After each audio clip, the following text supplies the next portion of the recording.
Hey guys, what's up? How y'all doing? I'm here to talk to you guys about the new and final episode of Demon Slayer's Kimetsu no Yaiba Swordsmith Village Arc, or whatever season you want to call it, or Kimetsu no Yaiba Demon Katana Kaji no Sato Hen on episode 11, the final one, sorry. Anyways, me being rambling on and acting like a fool, let's just get this started. We have to it that Tanjiro, Genya, and Nezuko are chasing the little guy, but unfortunately for them, he is way too small and way too fast, That aside, we have to it that Tanjiro will later on use a technique from Zenitsu that taught him how to use thunder breathing along with his legs, and he manages to catch up and tries to cut up Hantengu's head, or the upper four demons' head. Sadly, however, that does not work, and Hantengu grows very big and grabs Tanjiro and getting ready to crush him. Genya trying to save Tanjiro, Nezuko shows up and manages to put fire on him, etc. and so forth.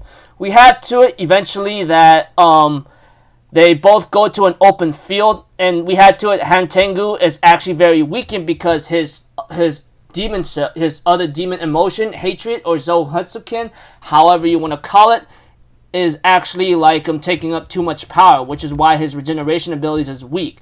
Eventually, Tanjiro will later on be given a sword by Tokito, which was not really finished yet, and we had to Tanjiro will later on use that sword much to Haganezka's frustration, and Tanjiro will later on cut off the head of Hantengu. However, as the sun approaches, Nezuko was trying to warn Tanjiro while it looked like she was trying to help him. However, Nezuko tells him to look behind him, As the sun rises up, Hantengu's body is still moving after his head was chopped off, and that was not his main body, sadly.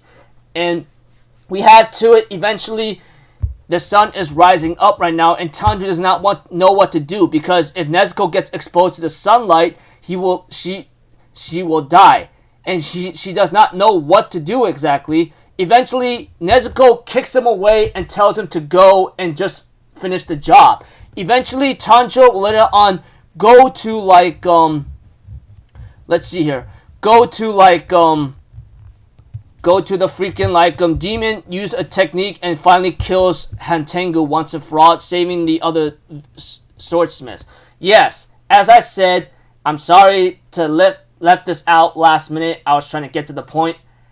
Hantengu was losing his regeneration abilities, but finds three swordsmiths, and he tries to eat them. Tanjiro manages to cut off his head, but he's not dead yet. And Nezuko, being exposed to sunlight, Tanjiro doesn't know what to do. Nezuko kicks him away to tell him to finish the job, and Tanjiro will later on finish the job and finally kills the upper four ranked demon, etc. While Kanroji, she was close to being killed, but due to Tanjiro finally cutting off the head of the upper four demon main body, he finally dissipates or disintegrates and dies. As for Hantengu, we get to know his little backstory here and there. I mean, he was nothing more than a petty criminal, blaming others and blaming his own hands for moving, I don't know. And one thing's for certain, Muzan saved him from being executed and turned him into a demon. We get to see the song being played right now, and Tanjiro is crying in grief because he believes Nezuko is gone, because she's exposed to sunlight. Eventually, Nezuko shows herself to be actually fine. And we had to it that Tanjiro was happy and hugs her in relief and crying in happiness, while we see to it that the other swordsmith actually cries too, seeing how she is alive and that he's glad that Tanjiro is not in grief anymore. As for Genya, he watches from a little small distance and was happy for the both of them, He says, I'm so glad you both are okay, that kind of thing. So yeah, Genya, despite him being cold and aloof and antisocial, he's happy for the both of them, Kind of strange to hear Bakugo's voice in there, But that aside, jokes aside, it's really cool. But we get to see a scene switch after all this is happening, that Muzan, who is the child, is actually happy and thanks Hantengu for his sacrifice and work because he finally finds someone who can actually stand the sun. We get to know Muzan's backstory, where he had a nasty disease where he could die before the age of 20. However, a doctor ends up giving him some kind of medicine that will allow him to live. But however, that medicine was still in the whatchamacallit, the testing stage, you know, that kind of thing. So I guess the person who was responsible for turning Muzan into a demon from the first place is this doctor who apparently has superhuman experimentation of turning people into nasty monsters. I don't know. But Muzan's experiments trying to look for the spider lily and trying to find someone to overcome the sun has been a failure for decades, even years to decades. But because of that, he now finally has someone who can overcome the sun, and all he has to do is not create any more kin, but at the same time capture Nezuko and get the ability to conquer the sunlight and eat her, you know? That kind of thing. And I'll get Nezuko and become the perfect being. And it's really shocking to see Muzan to actually be this way. Because, let's be honest, I guess for many years or decades, Muzan was looking for the blue spider lily, etc. But can never be able to find it. As for Nezuko, he finds someone who can actually stand the sun. And he plans to eat her and become the ultimate being whatsoever, whatever the situation is. So, looks like to me he's found someone that he can finally get his hands on, you know? And we get to see, you know, some funny stuff here and there involving the sword, and Kanroji was happy to see that Nezuko could actually stand the sunlight whatsoever, and so forth. As for Tamayo, or the other girl, the other woman about that was helping Tanjiro in many arcs ago or something, we get to see She is pretty much letting Tanjiro know about Nezuko, about how she might be able to overcome the sun whatsoever. It's just a theory, I don't know. But one thing's for certain is that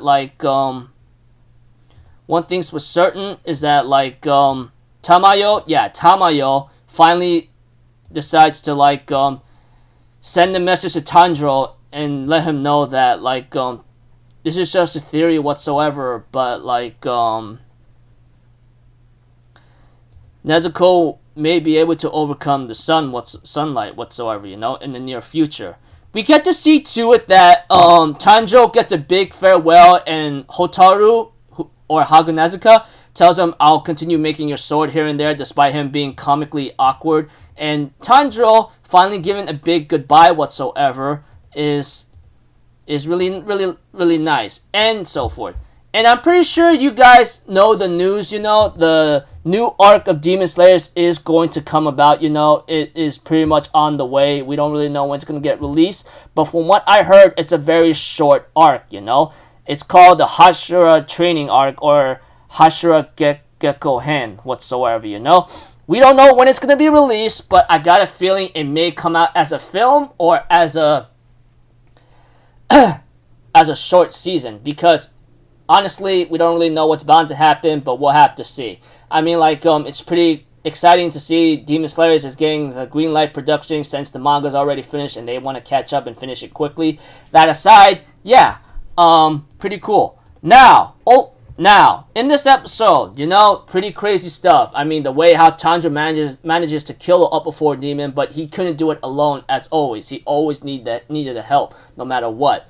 And Nezuko somehow overcoming the sunlight. We don't really know why. Although, it might be because her blood was mutated and her body has always been mutating as well. We don't really know how. It might be from genetics. It might be something else. We'll have to find out eventually. And the reason why Nezuko's not grown up mentally, yada yada yada, which we don't really have much true confirmation yet, is because she was focusing on something else other than herself, or we don't really know. But whatsoever, you know? But that aside, it looks like to me things are about to get crazy here on out, but we'll have to see. Pretty much yeah, looking forward to the next arc, which apparently I heard is very short, so it might be a movie possibly, or a very long OVA. We'll have to see. We haven't gotten much confirmation, but I will say this, that the announcement of the next arc of Demon Slayer's anime adaptation is already on its way. We don't really know when it's going to be released, but one thing's for certain, it's possibly going to be crazy. We'll have to see, you know. That aside, yeah. Anyways, now my overall thoughts on this arc or season of Demon Slayers. I thought it was pretty nice, you know. I mean, the animation and art and music is always on top notch, that's for sure. As for plot, I guess it kind of sped up pretty quickly. As for the upper 4 demons, I'm gonna say this: upper 5 was kind of the disappointment, just being honest. But whatever. I guess he was facing against Muichiro, whose strength and power comes from from a powerful swordsman bloodline, I guess, and him using a mark on himself and Gyoko. He's been an idiot for so long, and as if he at least get the job done and stop messing around and stop being egotistical, Hatengu and Gyoko would have won. And let's be honest, the upper 4 was actually more threatening than upper 5, which is to be obvious from the get-go, but upper 4, man, was actually very crazy due to the fact that he's able to split himself into many people, and not to mention his hatred demon self, or Zohetsukin, how you want to call it, is very, very strong. The fact that Kanroji, even herself as a Hashira, was not able to even land any blows on him or even kill him. All she could do is buy time, you know? As with Tanjiro and the others, they finally work together and manages to defeat and kill the upper 4 demon before the upper 4 demon kills Kanroji. And you know, big celebration and Muzan, you know, that kind of thing, yada yada yada.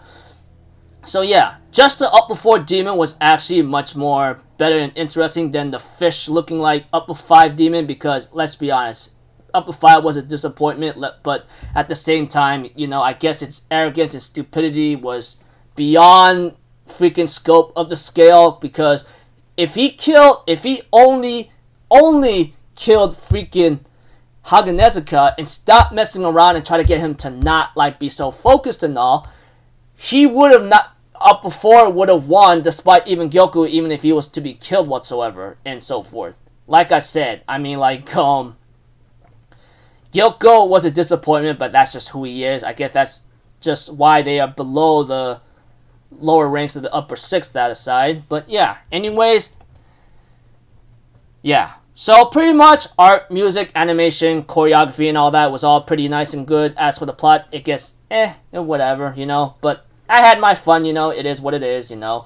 Now, what's my overall thoughts and score for this one? I'd say maybe 7 to 8 out of 10, I guess, you know. In terms of animation, action, choreography, and all that. As for plot and everything else, I guess maybe a little bit below that, because it looks like to me we're starting to like speed things up a bit and so forth. But that aside, yeah, looking forward to next arc, hopefully, and we'll have fun. So yeah, I'm looking forward to, hopefully, once I attend Anime Expo and all that, I hope to have a lot of fun, because, you know, Demon Slayers has been popular. So until then, people, I'll see you guys in the next video. So I'm Alphas That'll have a good day. I'll see you guys next time, alright? And I hope to find out what the song is, you know, for Nezuko and Tanjiro that was being played in, you know. So, peace out. Bye-bye. Toot-ta-da!